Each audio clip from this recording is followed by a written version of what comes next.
Hello learners, welcome to NIOS. Today we will take up a fresh topic of your history syllabus. We will study lesson number 2 from the module on Ancient India.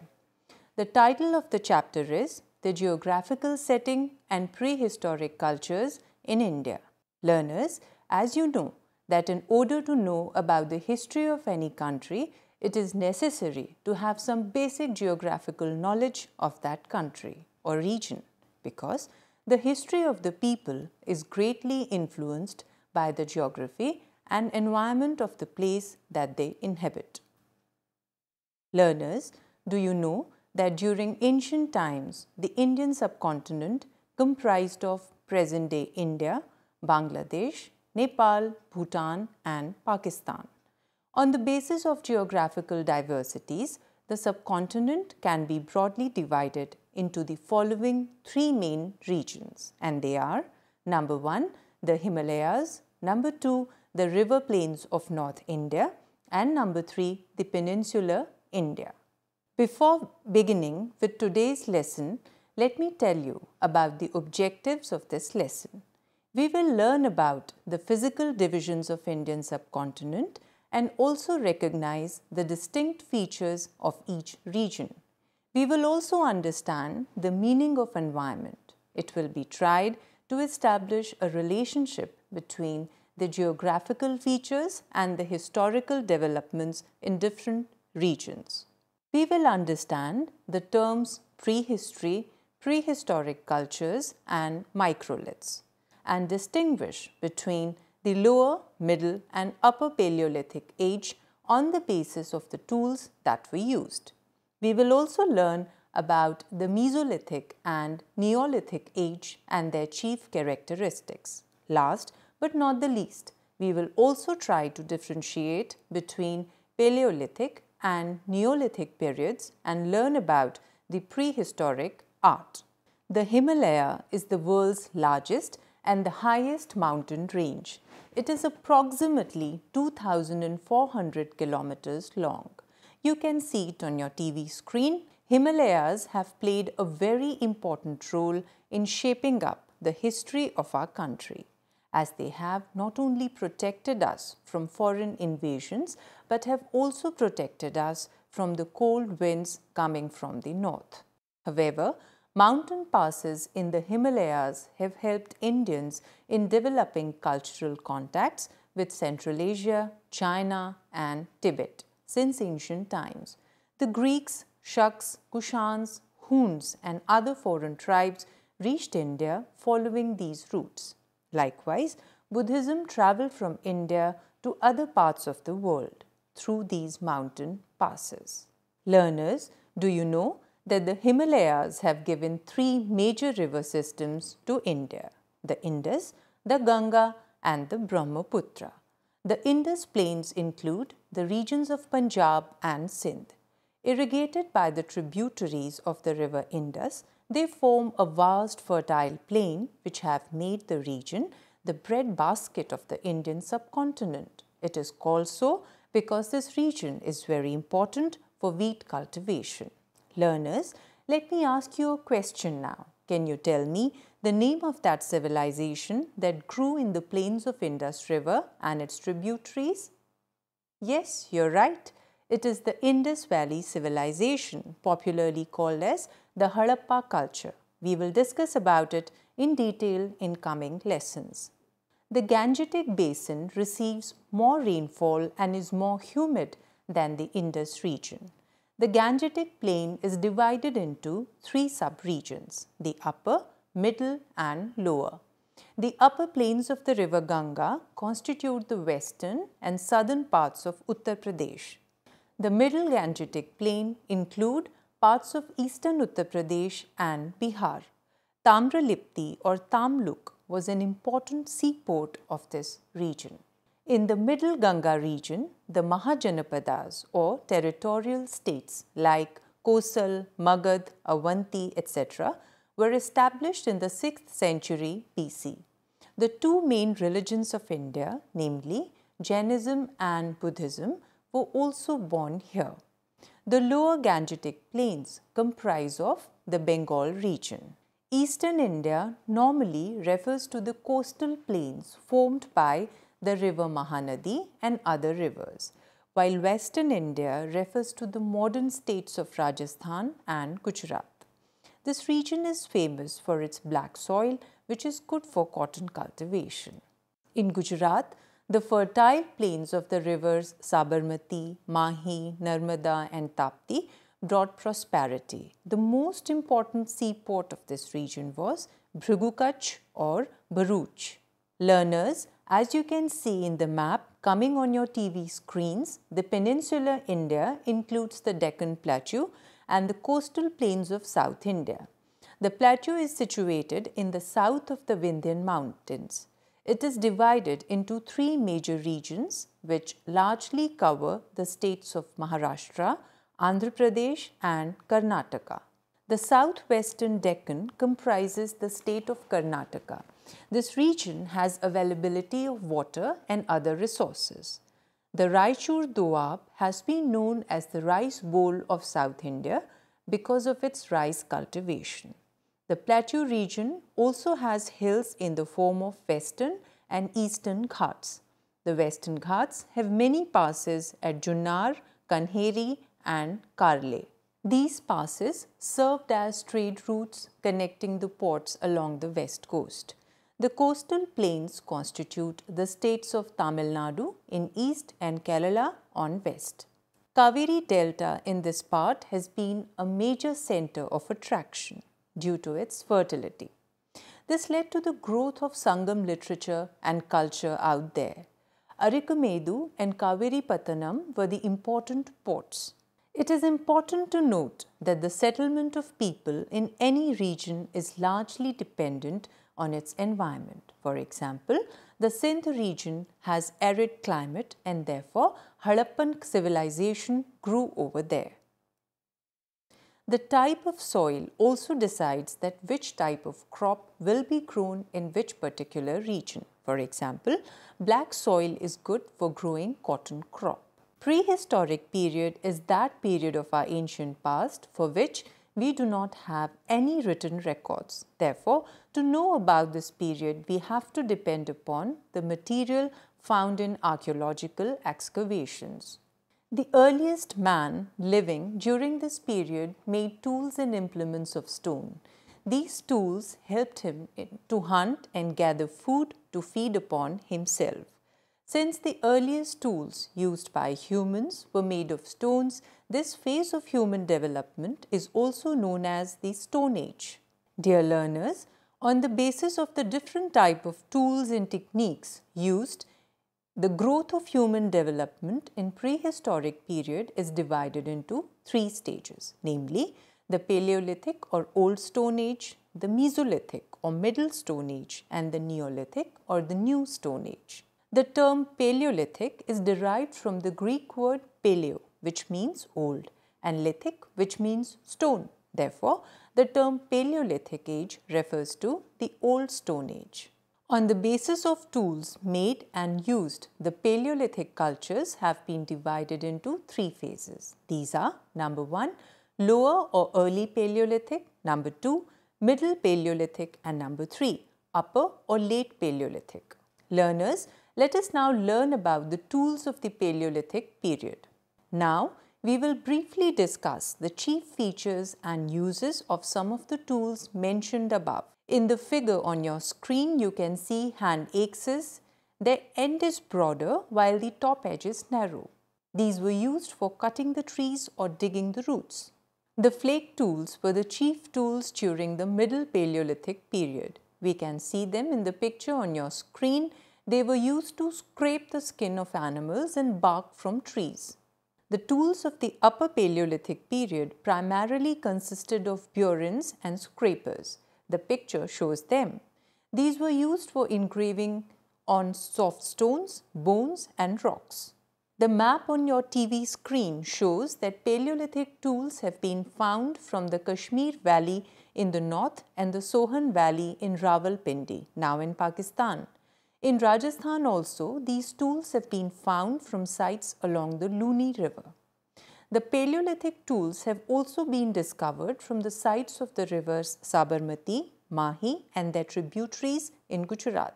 In Maharashtra, the most important sites are Nevasa and Patni.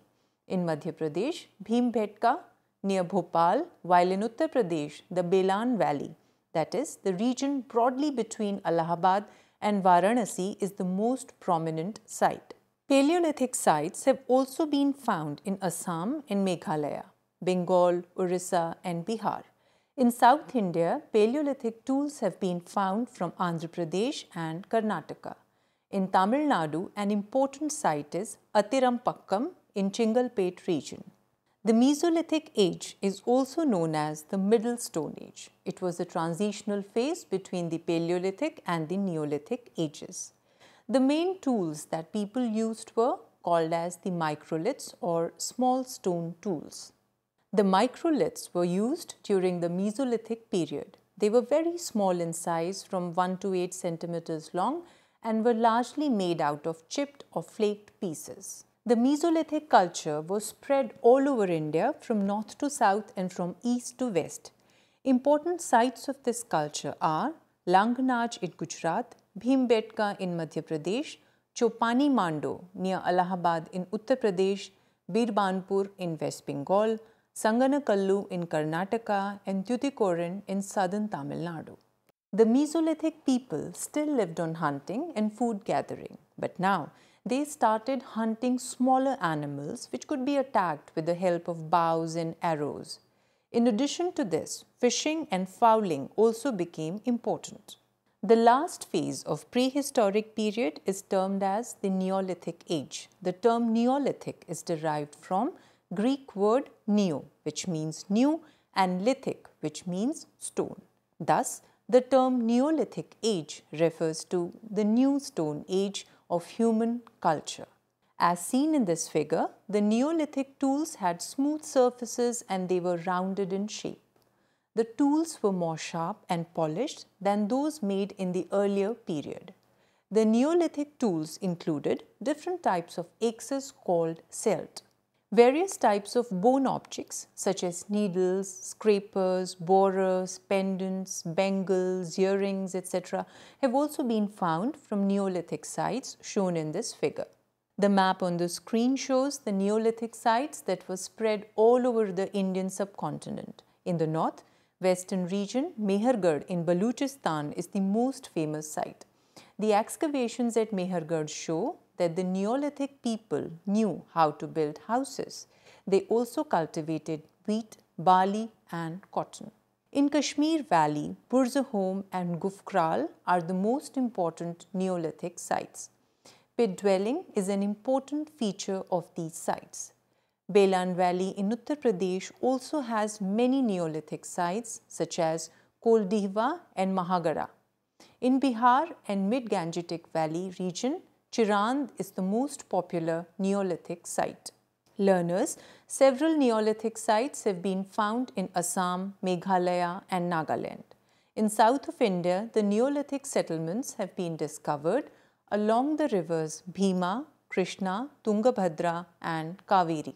Some important Neolithic sites in South India are Sanganakallu, Brahmagiri, Maski, Piklihal, Hallur in Karnataka, Utnur, Nagarjunkonda, Budihal in Andhra Pradesh and Payampalli in Tamil Nadu. The Neolithic people cultivated various kinds of crops such as wheat, barley, rice, millet, lentils, etc. Agriculture led to domestication of animals, while hunting was an important occupation. The people domesticated animals like sheep, goat, cattle, etc.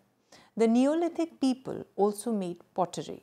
Learners, prehistoric people were very talented artists. This is clear from the specimen of art that they have left behind. They made paintings on the walls of rock shelters, maximum of which have been found at Bhimbetka in Madhya Pradesh. These paintings tell us about the socio-economic life of the Mesolithic people. The main subjects of paintings were hunting, fishing and food gathering. Animals like boar, buffalo, monkey, and nilgai are often depicted in these paintings. The social activities like childbirth, rearing of a child, and burial ceremony are also shown in the rock paintings. Learners, with this we have come to the end of this lesson. I hope you liked watching this video. Thanks for watching. Bye-bye.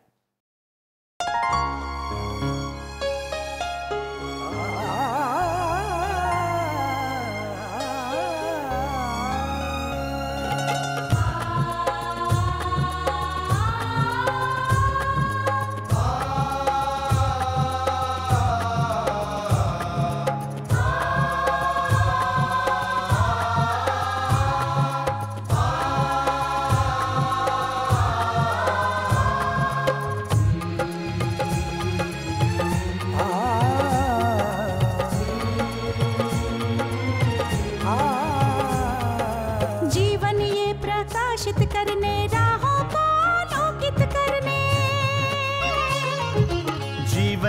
प्रकाशित करने राहों को आलोकित करने हम अपना दीपक स्वयं बने, हम अपना रास्ता स्वयं चुने। हम अपना दीपक स्वयं बने, हम अपना रास्ता स्वयं चुने। जीवन ये प्रकाशित करने राहों को आलोकित करने।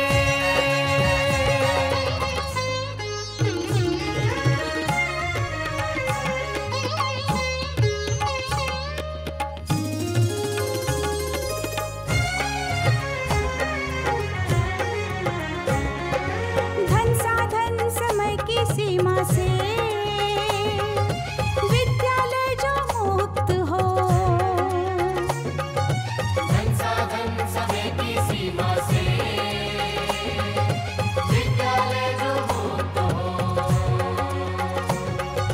कभी पढ़े हम कहीं पढ़े वे विषय की लोच से युक्त हो। कभी पढ़े हम कहीं पढ़े वे विषय की लोच से युक्त हो। मित्रों हम उठे और जागे, मंजिल आने की ध्वनि सुने। हम अपना दीपक स्वयं बने, हम अपना रास्ता स्वयं चुने। जीवन ये प्रकाशित करने राहों को आलोकित करने।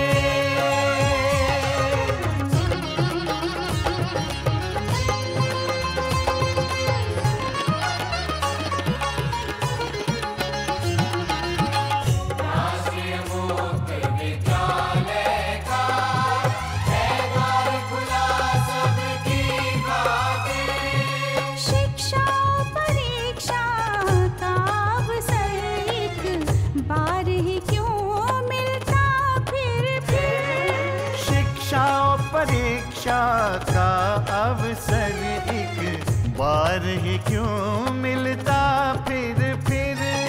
दुनिया में इसके केंद्र बहुत, कोई मन चाहा केंद्र चुने। हम अपना दीपक स्वयं बने, हम अपना रास्ता स्वयं चुने। कोई मन चाहा केंद्र चुने।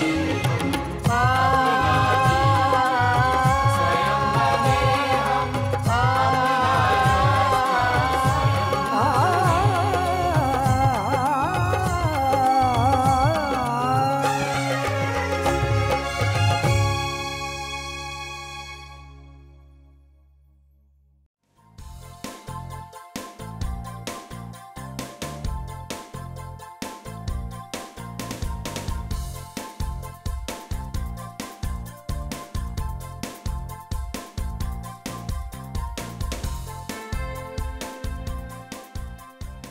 घर बैठे पाएं राष्ट्रीय मुक्त विद्यालय शिक्षा संस्थान यानी NIOS में एडमिशन, वो भी एकदम आसान तरीके से, जिससे शिक्षार्थियों को होगी समय और धन दोनों की बचत। NIOS से शिक्षा कभी भी कहीं भी। शिक्षार्थियों, क्या आप जानते हैं NIOS में एडमिशन लेने का सरल और सुगम तरीका, जिससे शिक्षार्थियों को ऑनलाइन प्रवेश लेने में सहूलियत मिलती है। NIOS में प्रवेश की प्रक्रिया पूर्णतया ऑनलाइन है। शिक्षार्थी घर बैठे इंटरनेट द्वारा प्रवेश के लिए सबसे पहले NIOS की वेबसाइट www.nios.ac.in पर लॉगिन करें।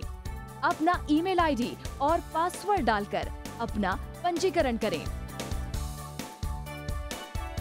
पंजीकरण के बाद लॉगिन करने पर ऑनलाइन प्रवेश हेतु आवेदन पत्र खुलेगा। आवेदन पत्र को निर्देशानुसार भरें और प्रिंट आउट लें। इस प्रिंट आउट पर अपनी फोटो संलग्न करें। ऑनलाइन प्रवेश के लिए शुल्क हेतु भुगतान के तरीके हैं: क्रेडिट कार्ड के द्वारा, डेबिट कार्ड के द्वारा, राष्ट्रीयकृत बैंक के ड्राफ्ट के माध्यम से, जो कि सचिव NIOS नई दिल्ली या नोएडा के पक्ष में देय हो।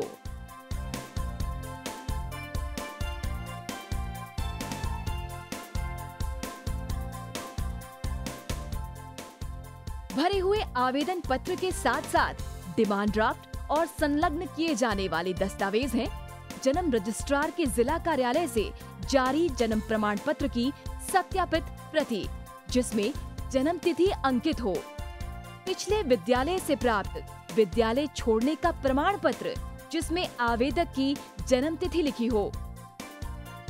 प्रवेश फॉर्म का प्रिंट आउट NIOS के संबद्ध क्षेत्रीय केंद्रों पर 10 दिनों में पहुंच जाना चाहिए, अन्यथा उचित दस्तावेज न लगे होने पर आवेदन फॉर्म रद्द किया जा सकता है।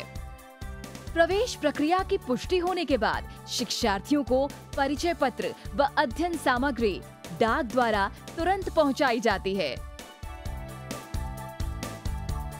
ऑनलाइन प्रवेश एक बहुत ही सुगम और सुविधाजनक प्रवेश प्रणाली है। Online on time for safe and secure admission.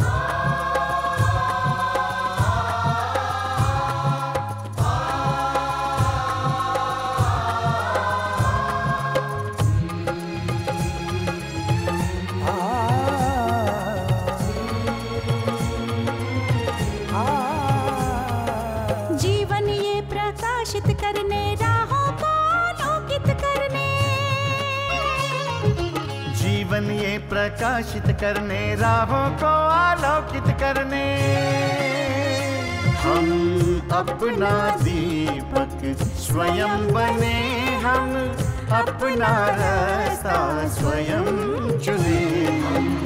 अपना दीपक स्वयं बने, हम अपना रास्ता स्वयं चुने। जीवन ये प्रकाशित करने, राहों को आलोकित करने।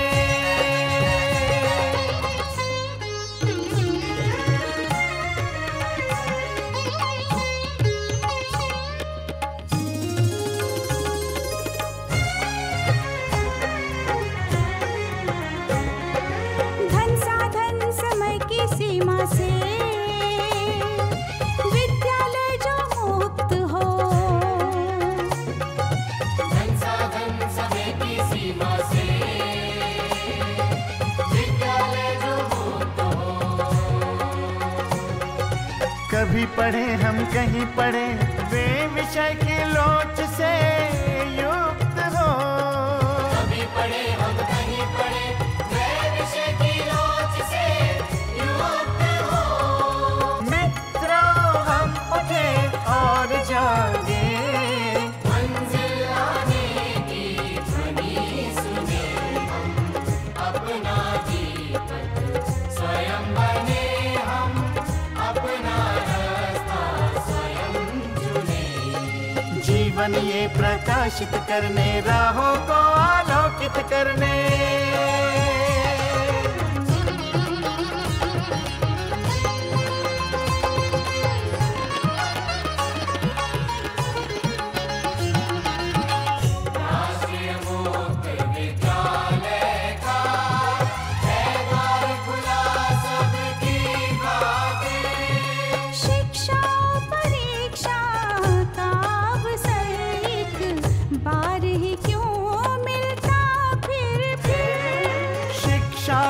परीक्षा का अवसर एक बार ही क्यों मिलता फिर दुनिया में इसके केंद्र बहुत।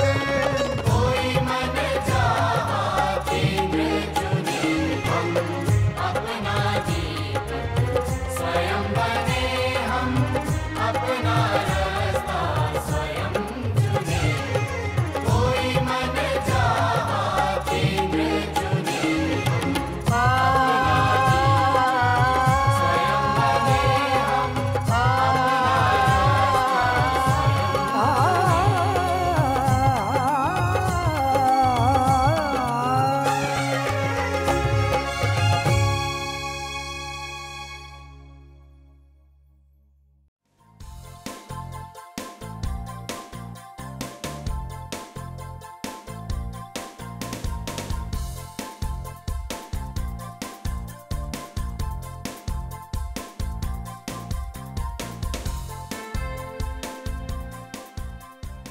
घर बैठे पाएं राष्ट्रीय मुक्त विद्यालय शिक्षा संस्थान यानी NIOS में एडमिशन, वो भी एकदम आसान तरीके से, जिससे शिक्षार्थियों को होगी समय और धन दोनों की बचत। NIOS से शिक्षा कभी भी कहीं भी। शिक्षार्थियों, क्या आप जानते हैं NIOS में एडमिशन लेने का सरल और सुगम तरीका, जिससे शिक्षार्थियों को ऑनलाइन प्रवेश लेने में सहूलियत मिलती है। NIOS में प्रवेश की प्रक्रिया पूर्णतया ऑनलाइन है। शिक्षार्थी घर बैठे इंटरनेट द्वारा प्रवेश के लिए सबसे पहले NIOS की वेबसाइट www.nios.ac.in पर लॉगिन करें। अपना ईमेल आईडी और पासवर्ड डालकर अपना पंजीकरण करें। पंजीकरण के बाद लॉगिन करने पर ऑनलाइन प्रवेश हेतु आवेदन पत्र खुलेगा। आवेदन पत्र को निर्देशानुसार भरें और प्रिंट आउट लें। इस प्रिंट आउट पर अपनी फोटो संलग्न करें। ऑनलाइन प्रवेश के लिए शुल्क हेतु भुगतान के तरीके हैं: क्रेडिट कार्ड के द्वारा, डेबिट कार्ड के द्वारा, राष्ट्रीयकृत बैंक के ड्राफ्ट के माध्यम से, जो कि सचिव NIOS नई दिल्ली या नोएडा के पक्ष में देय हो।